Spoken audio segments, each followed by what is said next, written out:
Welcome back to Bonnet and Blade. Today, guys, we've got an exciting day. We're in the gorgeous sunshine in Ayrshire. In Ayrshire, there was a very, very famous person born here. Do you know who it is? I'll give you another clue. This person was born in a small town called Alloa. Yep, you know who we're talking about now, don't you? We're talking about Robert Burns. Robert Burns was our native poet. The poet that brought to us Auld Lang Syne, sung at many, many parties throughout the world. He also brought us Tuamoose and Tam O'Shanter and many more to recall. Possibly today you'll hear me recite some. I hope you don't hear me sing any, but we'll do it together going through his journey. During today, we're going to travel through his life in Ayrshire. We're going to go to the cottage where he's born. We're going to go to the museum that's got some amazing artifacts that we're going to get to see. And then we'll be able to talk about his lifestyle, how he lived, how he worked, and how he played. And I believe he was a little bit of a rascal, so we'll investigate that one together too.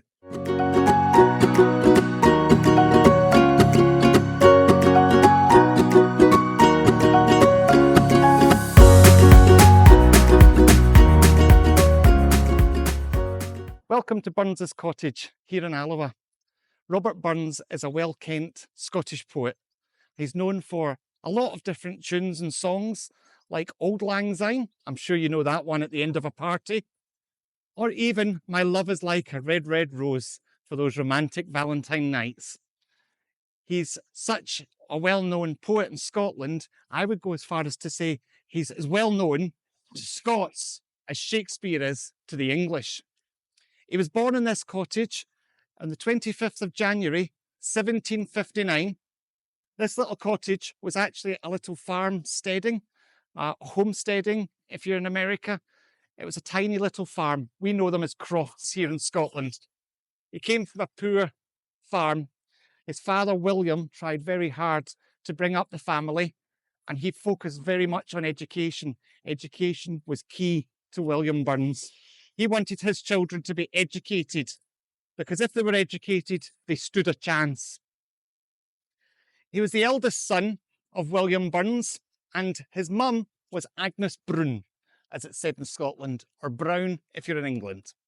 Agnes and William tried really hard to bring up their children to be well-educated, well-rounded, whilst they were working hard, working on the farm, doing all the traditional farm-type jobs. It was important to the family to make sure they had that chance to escape if they could. Robert grew up in this cottage until he was 7 years old. After, when he was 7, he moved to Mount Oliphant. In 1766, he moved there. And then later on, he moved to Lochinlee, near to Bolton, in 1777. It was hard for the families. It was hard times. There were only little tenant farmers. These tenant farmers made enough food to be able to sustain their families. They may have made extra crops, but that wasn't luxury. That was for them to be able to trade and barter to be able to survive.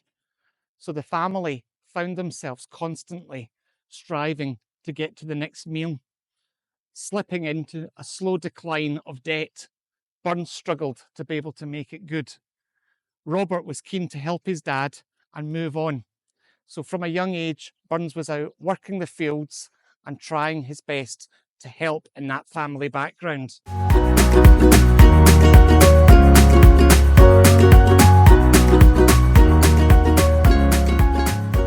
Here in Alloa, or Alloway, is a number of Burns attractions. As you can see, you've got the old kirk. The old kirk is connected to a very famous poem, which we'll talk about, along with the Brigadoon. This poem was the Tam O'Shanter, which we hope to go into a little bit more in depth shortly. The Burns Museum is just down the road. The Burns Museum has a lot of the artefacts from Burns's life growing up, from his farming tools right the way through to some Masonic regalia. He was a very staunch Mason in Scotland. You've also got the Burns Monument and Garden, and then you've got the Poet's Path, which we have alluding to a lot of his poems, To a Moose, Tam O'Shanter, and then further on, Burns's cottage, where Burns was born and brought up. So we're currently here on the map, and we're going to take a little trail through and see where everything takes us. So come join us on this trail.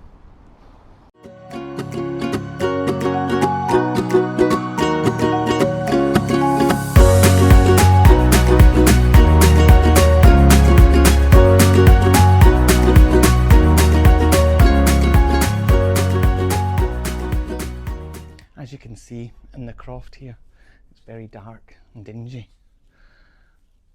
The thatched roof used to have different little mites and things living in it, but the fires used to permeate through the roofs, and the smoke from the fire would help stop any of the bugs getting infestations, and the smoke would help just make sure that everything was level and there was nothing happening.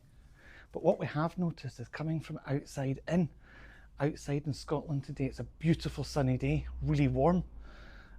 Coming in here, it's nice and cool, and what a difference. So back in the day, they had something to teach us about insulation, because it's so cool in here. It's lovely.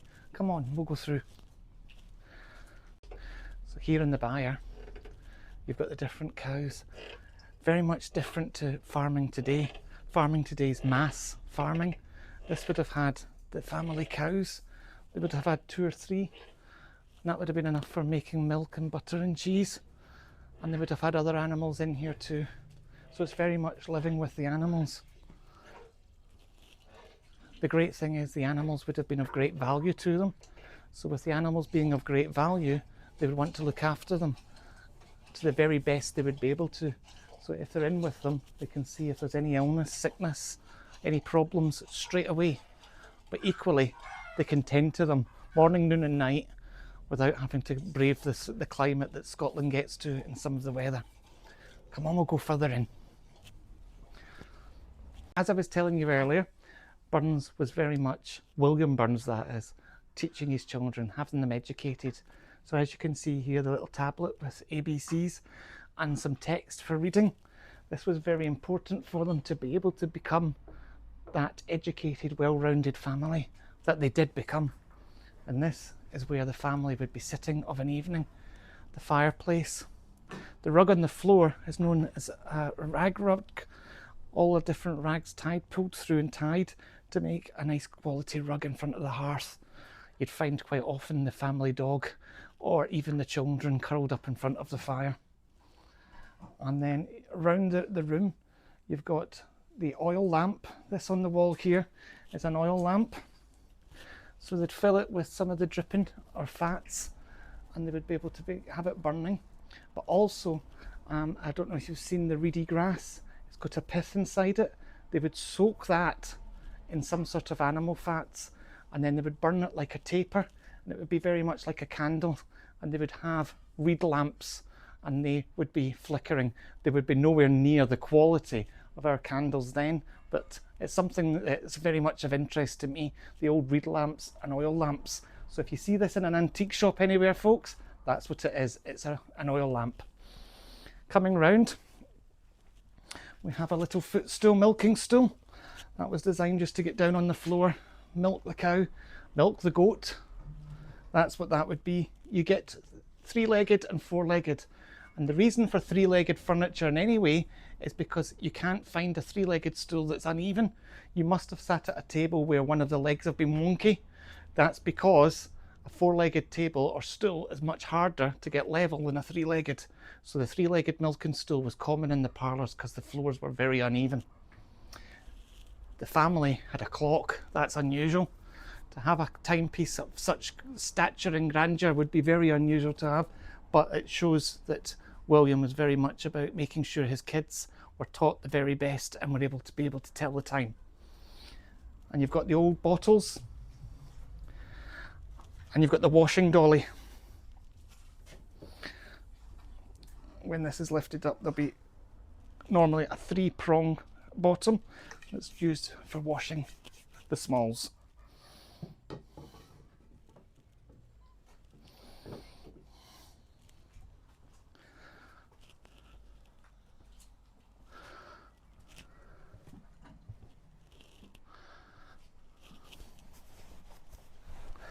Into the bedroom. So this is the bedroom. Look at the graffiti on the walls, isn't this just amazing? This is fascinating. Burns could well have written some of that himself. The little box bed. You've got Robert Burns, born here 25th of Jan 1759. Gilbert Burns, 1760. Agnes Burns at the back, 1762. And Arabella Burns. And that's not Jess singing behind the camera. We've got some beautiful music playing in the background. It's really stirring, but I believe that that's the type of thing that the family would do to entertain themselves. They would sit and sing little songs while spinning at the wheel. They may well have been teasing some of the yarn. They would tease the yarn out and then spin it. So they'd be sitting on the spinning chair. The mother with verse from Burns. Shepherd's crook over here. This is made of sheep's horn. And so the sheep's horn was polished down, heated and bent. And that then made the beautiful horn where you would have thistles on the end. Or I believe that the English used to have acorns as opposed to the thistles. The family's china was a prime, really costly item, so they put it on display to show off that they have china. This is something special. And then over here on the fireplace, another rug. This is a griddle. This they used to make drop scones or drop pancakes on. I haven't seen them anywhere but Scotland. They are very much thick, foamy pancakes, and they're used as a good staple. Or they would make bannocks. The bannocks would be done there. So the bannocks are a bit like a scone now, cross between a scone and a rock cake. And then here you've got your oil lamps again. And then of course, most important, your kettle for having a wee cup of tea. There's nothing more important than a wee cup of tea. So this is Burns' cottage. Isn't it beautiful? I just get stirred when I come into places like this. But we mustn't linger, lots to see. Let's move on.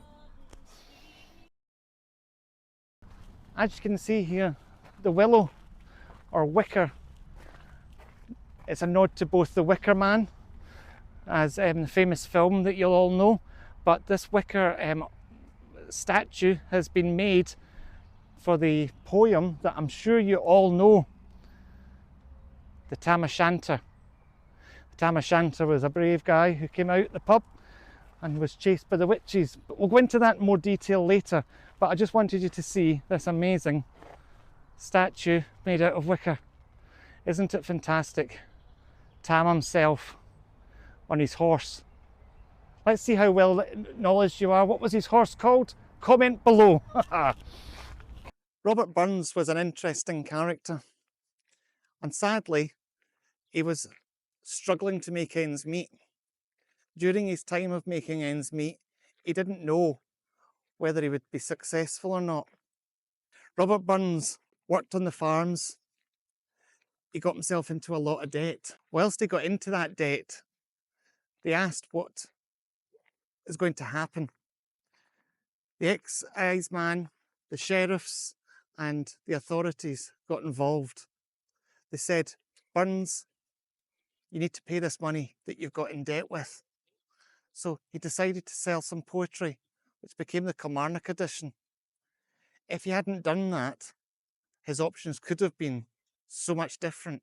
He could have ended up in Jamaica or Australia or anywhere else as someone who couldn't pay their debts often ended up.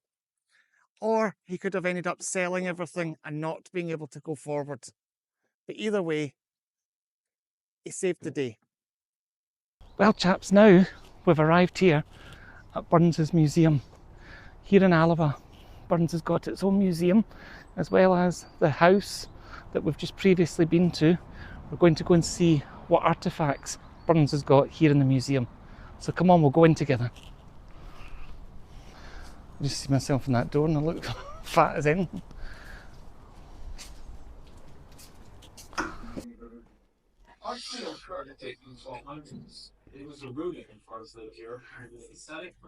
Over here, you'll see that from around Oliphant, you've got the different artifacts and tools that they used in the farm for thracking the wheat. The thrack hook here, I actually would know that as a hand scythe, but different local areas, I come from further up in Argyll in Scotland, different areas had different names for it. But you can see the thrackle hook or the hand scythe or the sickle, as it's sometimes known as well, is to chop the stems of the barley, get them into staves, and then they put it through the whacking machine, the thracking machine, to get the barley and the oats out. Robert Burns' Commonplace Book is a copy of the book in which Robert Burns began to record his comments on the earliest work. So he would keep a journal type on what was happening on the soil, what was happening with the weather. This would allow him to be able to look back as a farmer and be able to plan when to plant things and see if there was a common thread within the weather, or whether even different crops would survive or not survive. And it meant that they had some sort of record what was successful on their croft or their farm. You can see actually just over here, there's a plough that would be getting dragged behind the Clydesdale horse. The Clydesdale horse is very like the Shire horse. For any of our overseas visitors, they'll know the Clydesdale horse, which is the Budweiser horse.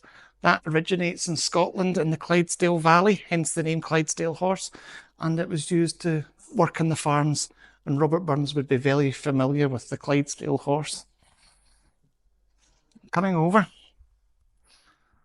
we're looking at some of the other artifacts. So this chair belonged to William, his father. So he would have been sitting on this back at the cottage or any of the other places. It was gifted by their niece Margaret on the occasion of her marriage, which is lovely. And then you've got your little milking stools we talked about before.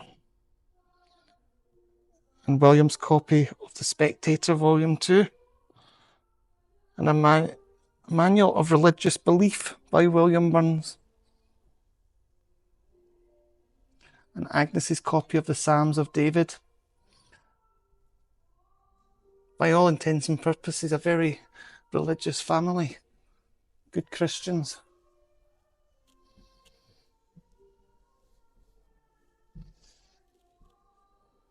We're just wanting to give you a little overview of what's actually in the museum. But here is Jean Armour's wedding rings, which are beautiful. We'll talk more about Jean later on. Jean Armour was Robert Burns' wife, and he fell in love with Jean whilst being in Alloa. But it was definitely a difficult relationship, as Jean's father was not keen for her to marry the rascal that was known as Robert Burns back then. He was a bit of a womanizer. He liked his women. As I think Scots blokes tend to. We like a nice woman, don't we? So, but he was a charmer. And being a charmer, he got more than one woman into difficulties, shall we say. And he's got a number of children. And I don't believe we actually know exactly how many. So there's one for you to research, if you can.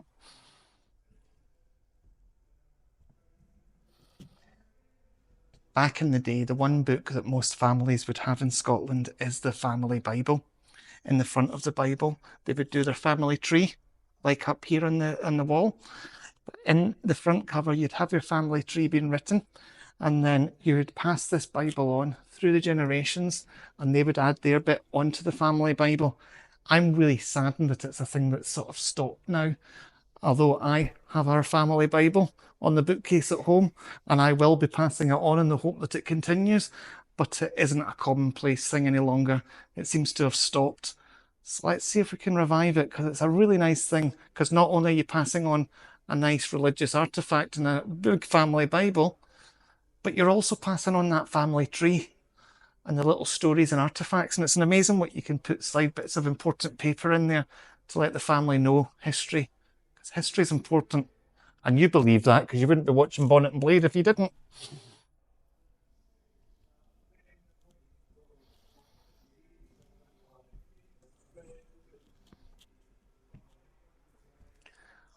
So over here, you've got some artifacts of the time. This is very much how Burns would go if he was going out into Edinburgh streets. This would be his Sunday best. This would be his good tackle. He certainly wouldn't be working the farm dress like that, but he would be using that to go and meet with the lords and ladies in Edinburgh. You'll see that there's a lot of letters, both here in this museum and in many other museums throughout the world from Burns. He was great at putting pen to paper because, and lots of people by account kept their letters from him. So a lot of artifacts in the way of letters have turned up. So it's probably the most common artifact you will see in the museums is pieces that he's written to others. Robert Burns's seal and his impression, which is fantastic. So back in the day, to seal letters, they would drop a piece of hot wax and then they would seal it. Clan chiefs would seal it with their coat of arms or their crest, but Burns had his own seal as well, which is lovely. A lock of Robert Burns's hair.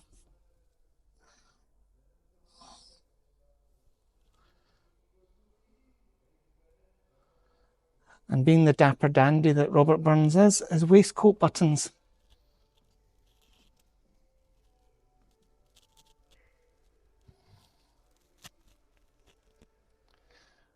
Something I've seen here and in another museum I will be taking you to in our next video. But this video, we've got Robert Burns' shaving mirror and razor. Mirrors were a very difficult thing to get back in the day, mirrored glass.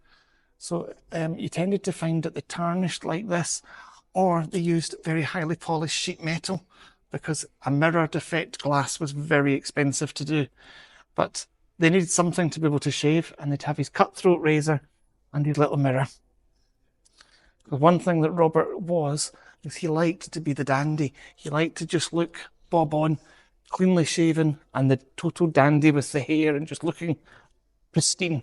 That's the way, and that's how he pulled the women as well. Between that and being able to write a beautiful lyrical poem, that would woo any woman, wouldn't it? Let's be honest. Wish I had his tongue.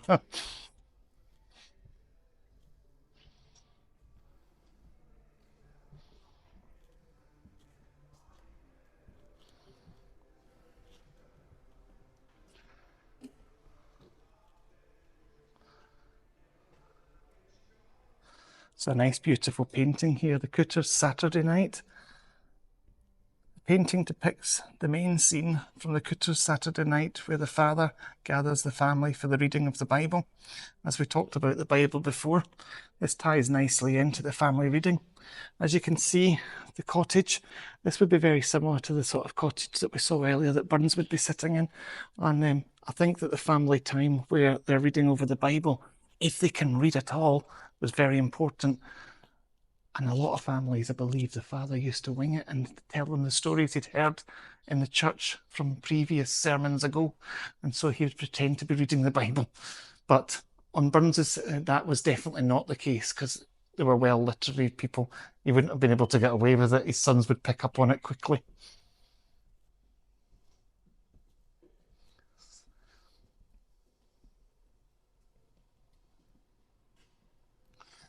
We talked earlier there about the working Clydesdale horses.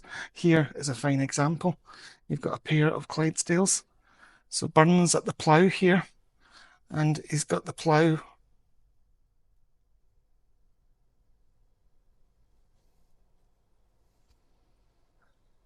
I talked to you about Burns being so well known in Scotland, William Shakespeare equivalent. As you can see, he's on the Clydesdale Bank £5 note, or he previously was, but I believe he's still on a lot of different documents.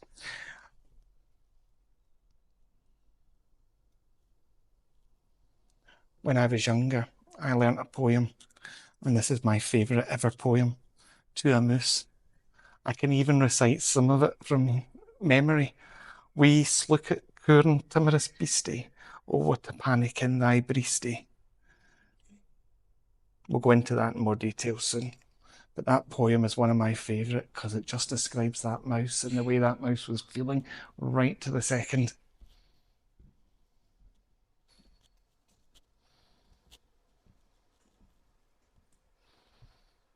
When they were out on the farm, meat was a scarcity. So they would go out and they would catch the hare and the rabbits. Later on in life, when he's moved on, he's very keen at fishing and the nith, but rabbit and hare was definitely on their diet. This is a fine statue of what Robert Burns was looking like, and as you can see, very much a dandy. Very, very handsome chap. Robert Burns's Highland Journal. I know that he went to Dunoon to see Highland Mary. In Dunoon, he had a flame, shall we say. He felt that Jean had given up on him when she wasn't allowed to marry. However, he went off and had a fling with the Highland Mary, Mary Campbell. Mary Campbell was the daughter of Archibald Campbell, and he worked as a revenue cutter. That was a really important job back in the day. It was out on the boats, making sure, a bit like the excise man, he was making sure that all the customs and things were sorted out.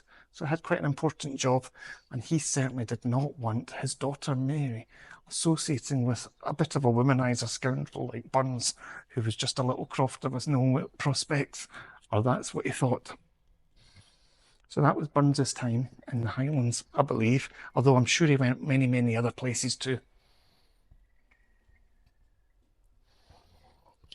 Something that's important that a lot of people don't know is the difference between Scots and Gaelic, and there's a big difference.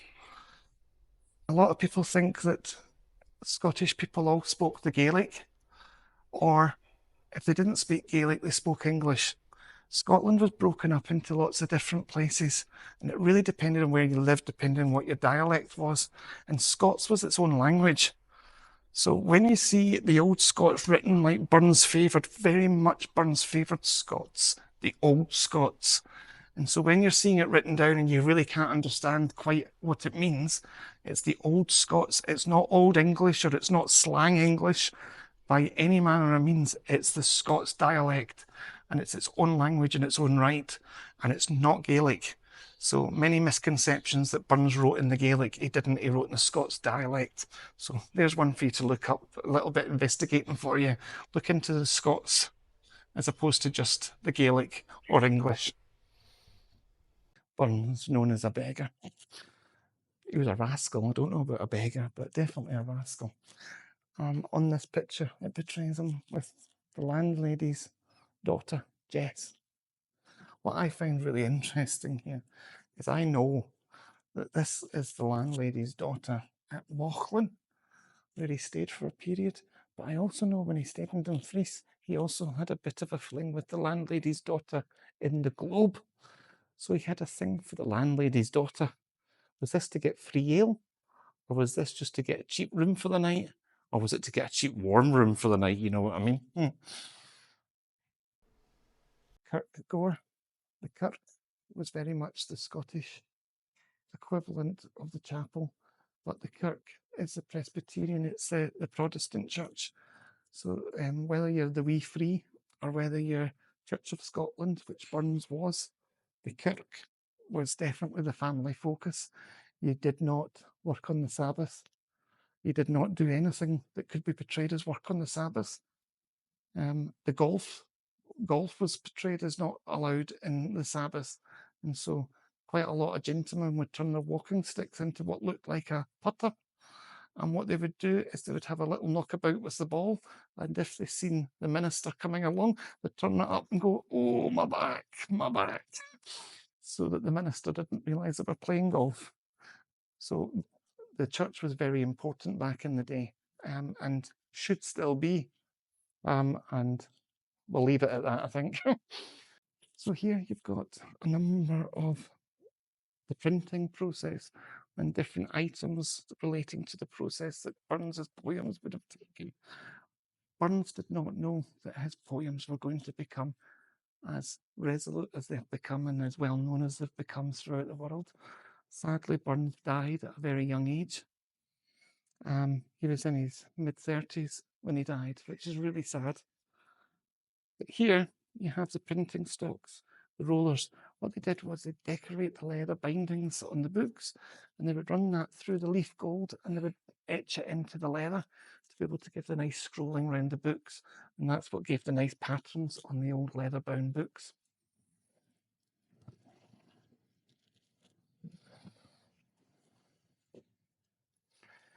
A lot of the poems here are relating to things that Burns has done. So you've got the poem that Kirk's Alarm by Robert Burns. The punch bowl is a replica of a wedding gift from Burns's father-in-law, James Armour. Only months before, he'd issued a warrant for Burns's arrest. That says it all, doesn't it, about the wee scoundrel? As you can see here, Burns in Edinburgh.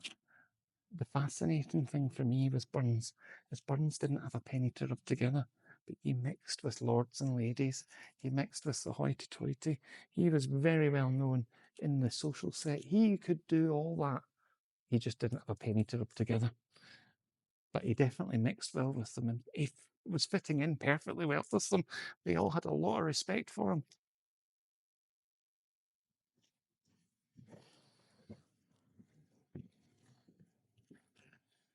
I'm sure you all know the very famous song After a Party, Auld Lang Syne.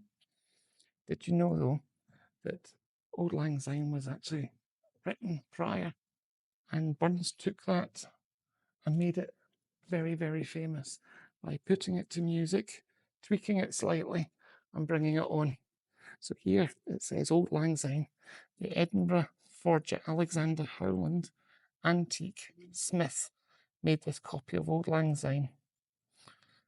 So that's it just behind.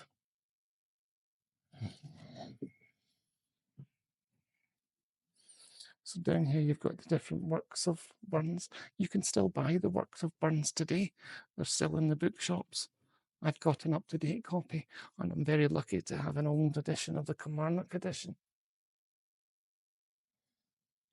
As you can see, he's celebrated throughout with lots of memorabilia about Burns. We have even got a day, 25th of January, designated to Burns Night, and Burns Night where we dress to the haggis, and we have a very celebratory night celebrating the bard. As you can see, the cottage that we visited earlier. I should maybe note as well the different languages that some of the books are in. In the Silver Spoon, anybody follow Still Game, you'll know the wee Troon spoon. Well, that's a wee Burns spoon.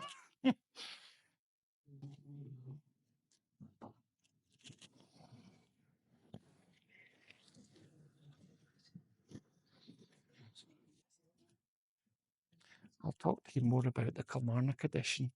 It's a very important book, and it's what changed Burns in becoming famous. But it had its negativities as well. But let's go and have a look at this Kilmarnock edition.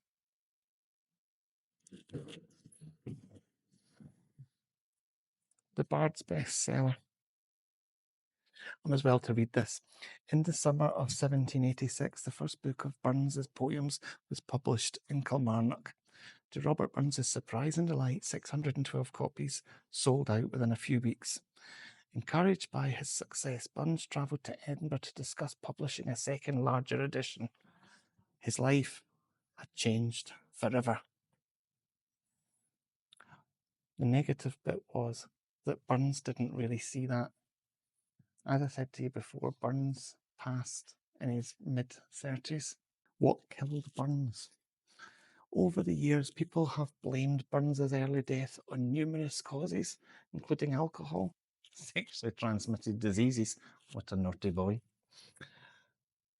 lead poisoning, mercury poisoning, tuberculosis. Some conspiracy theorists have even blamed the government. Recent medical research has disproved these theories, and it's now thought that Burns probably died from heart disease, which is very sad, a very young man to have died of heart disease. Here you've got the Brigadoon with Burns's monument depicted in the painting. I've noticed that Burns's cottage has been decorated florally, and it's saying that it's been taken from a photograph on his bicentenary of his death, because we celebrate a lot of time when for different anniversaries of Burns in a very special way.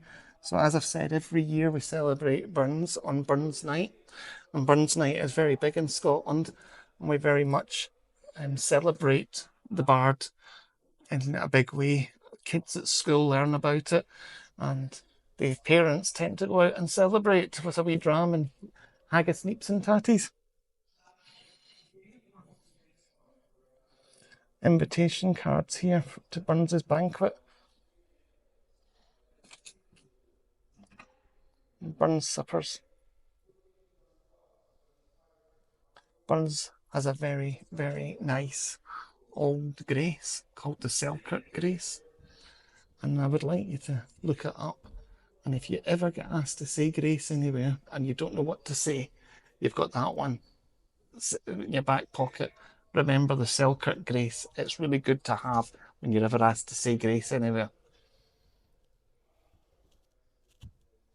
Here, guys, is a picture with his two main loves. We talked about how many ladies he had, affairs he had, but Jean Armour, his wife, and Margaret Campbell, the Highland Mary. Believe it or not, I knew about Margaret Campbell before I knew about Jean Armour, and I'll tell you why. As a little bairn, I grew up in Argyll, Scotland, in a place called Dunoon, and the Highland Mary too was born in Dunoon. And down on Castle Hill on the waterfront in Dunoon, there's a statue to the Highland Mary, and the Highland Mary looks out across the water to Ayrshire, down to her beloved Robert Burns. And I knew about that before I'd seen a statue of Robert Burns or a statue of Jean Armour. But I now can say I've seen both. But have a little look at this picture. Considering he was a womanizer, I know beauty is in the eye of the beholder. I don't think she was that bonny, but maybe I'm being biased. But she did definitely have a kind heart, because in the next video, I'm going to tell you all about what she's managed to do and why I think she's got a very special heart. But definitely, when we get down to Dumfries, we'll talk about her more, and I'll tell you about her very big heart that she has. So coming on, we've got lots of other paintings and different artifacts. Now, I know that overseas in America, Canada, New Zealand, Australia, a lot of places where we have Scottish settlers from the Highland clearances or because of previous criminalities, they have taken the heart of Burns with them, and Burns's Night is celebrated in these places probably more than it is in Scotland. And so Burns's worldwide recognition comes off the back of that. And I hope that any of those overseas visitors are enjoying getting the chance to come round and see his birthplace museums. Do you know there's a myth that Scottish have got big hearts but deep pockets? And what they mean by that is that the Scots tend to be a bit tight with their money. But do you know something? I've never found anything further from the truth. It possibly comes from the fact that they don't have any money, that they give you the shirt off their back because they haven't got money. And that's maybe where it stems from. But in my opinion, Scots are one of the most generous nations as I've ever come across. I wonder what you think. Let me know in the comments. It's quite interesting, guys. Suitor Johnny's handguard. I, many, many moons ago, worked in a bar called Suitor Johnny's. Suitor Johnny, a shoemaker, John Davidson, was a real-life character upon who Burns based Suitor Johnny in Tam O'Shanter. Davidson used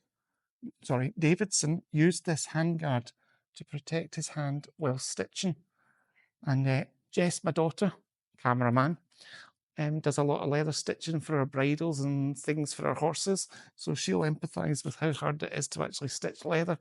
And they didn't have the option of going to machines back then. So I bet Suitor Johnny did have a sore hand.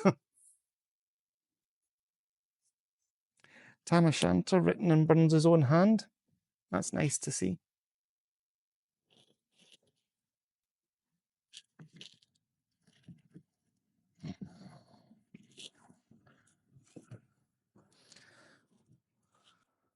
Old Lang Syne musical tankard. This tankard shows interlocking hands and a gathering of roses, shamrocks, thistles, symbolising the friendship between England, Scotland, and Ireland. A barroom scene is depicted on the other side. The tune of Old Lang Syne plays when the tankard is lifted. Jive Bunny and the Master Mixers. Now I am feeling old. Let's party Old Lang Syne. I very much remember that from my childhood. I'm looking over the camera here at my partner, and she's nodding. She remembers Jive Bunny and the Master Mixers as well. Yep. The old jiving, yeah. Yep, you remember.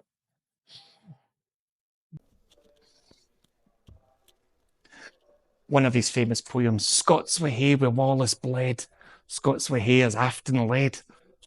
I dug that up for the big grey matter there. That's impressive. Well, this depicts two of our most famous Roberts, Robert the Bruce and Robert Burns. So here we have Scots wi' hae from the illustrations of Robert Burns's works up on the top here. So that's at Stirling Castle. You'll all know about Robert Burns, and if you don't, there will be a video coming up in the very near future. A replica plaster cast of the Great Seal of King Robert the Bruce. Ayrshire-born Robert the Bruce, shown here in battle dress, played an important role in Scottish wars of independence in Burns's childhood. I'm sure you've all seen Braveheart. Well, we'll not go into quite the politics of whether Braveheart was right, wrong, or indifferent. I think we all know it was dramatised for Hollywood. But we are going to go more in depth into the Battle of Bannockburn and that whole period in later videos. So again, real comments, let me know if you want to go. I'm keen to go. I want to do it, but I want to know if you want us to do it. But also here you've got the English silver penny, just in between the plate and the seal. It's bearing the head of William Wallace's arch enemy, Edward Longshanks, Edward I of England. And then we've got a plate commemorating the bicentenary of the American Declaration of Independence. So for all our overseas watchers, we all love our Declaration of Independence. And there's the bicentenary, 1776 to 1976. The year before I was born. I'm just a babby.